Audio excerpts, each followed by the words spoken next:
Okay, we're doing this video because we're talking about what it really takes to sell real estate, and I want to just give a shout out to my beautiful, awesome real estate wife, because she's been working hard all day on a deal that we put together.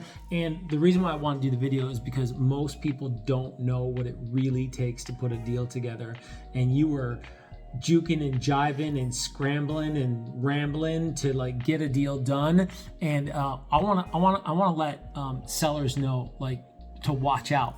Because whether you're a buyer's agent on our side, we were the buyer's agents and we were dealing with a listing, and it got weird because the listing agent was also the owner on one deal, and we tried to negotiate, and he'd been on the market a long time, and I came to him with the comps, and he told me I was crazy. He was crazy. And we tried to negotiate, fell apart. We got to a certain price point, and then he said, "No, I'm not going to take it." So we went, and what did we do?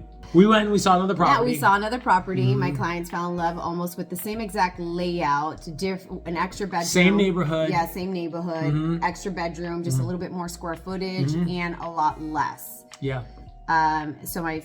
So we saw something at 669. Yes. We got them down to 625 in negotiations. We saw another property. As soon as the day we had a disagreement on price, another property comes on the market, same neighborhood, more square footage at 585. Right? Mm-hmm. So we hustle it up. There's 6 offers. We're not the best. Probably even more. We're not the highest offer, but we secure it. Right. All right? Hey, buyer's agents, you gotta know how to negotiate, man. And you gotta clean up that contract. You gotta clean up that contract. And if you're buyers, you want somebody who knows how to put a deal together, because the little things, I just did another video just a little while ago on how the little things are the big things. When you're doing a contract, man, those little things add up on why a seller would take your offer, even though you may not be the highest offer. Right. Or a cash offer, and we be the cash offer. Right?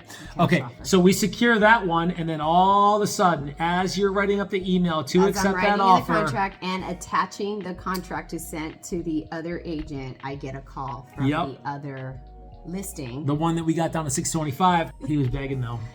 He was just asking if we were still interested. He was. And I was like, really? Right now? Yeah. And I told my buyers before, because I had a conversation with them on, I wouldn't be totally surprised if this seller came back. They did come back, and they were asking us to please consider taking 625, but it was too late. Damage had been done. Their property was one property away from a major throughway. It was higher end finishes. Very high end finishes. A gorgeous house, very well done. However, it was one property away from a major throughway. And this new property was done pretty good. Not as nice as the other one, but thoroughly done.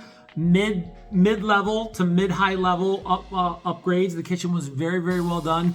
And then, but it was at 585. Now, buyers decided ultimately to go with the lower offer. And also because the listing agent and the owner on the 585 were being a lot easier. With the one that was at 690 or 660. They were being extremely wishy-washy and difficult to communicate with. And when you show that to the people that you're dealing with, which was my buyers, they just didn't want to deal with people who were being difficult, because life already is difficult when you're doing something and spending this much money. And so this is one of the other lessons of me sharing with sellers and buyers, the fact that so many people so little understand the negotiation process and what a good realtor can do to win or lose a deal. To actually lose a deal, which is what that higher price point property was doing. Like, he wasn't being cooperative, he was being wishy-washy, he was being unrealistic in spite of the numbers, calling me crazy. I mean, when we work with our buyers, we show them exactly what's going on with the numbers, and everybody knows what's happening, and this guy's head was in the clouds, right? So that could be a seller, or it could be the agent, or it could be both. And then we had this other scenario where the sellers were being cooperative.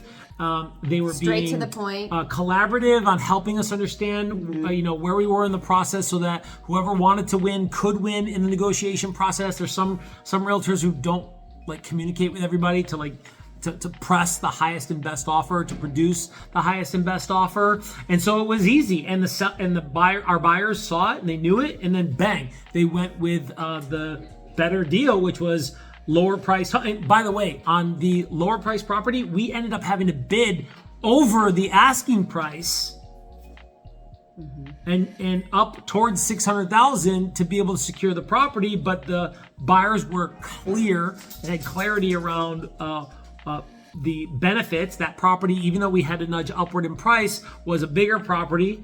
It was deeper in the neighborhood, so there was you couldn't hear Parmer, right? This major throughway in Austin, Texas, and ultimately went with the better deal. So, great job.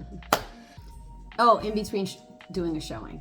In between doing the showing on $1 million property. That they showed up 30 minutes late. That they showed up 30 minutes late. Look, hey, it buyers, just takes a lot of sellers, work. Who do you got working in your corner? And what do you really know about them in the process to be able to win, whether you're buying or selling real estate? You got to have the right people in your corner. Big things come from this one right here. Big things. Thank you. All right.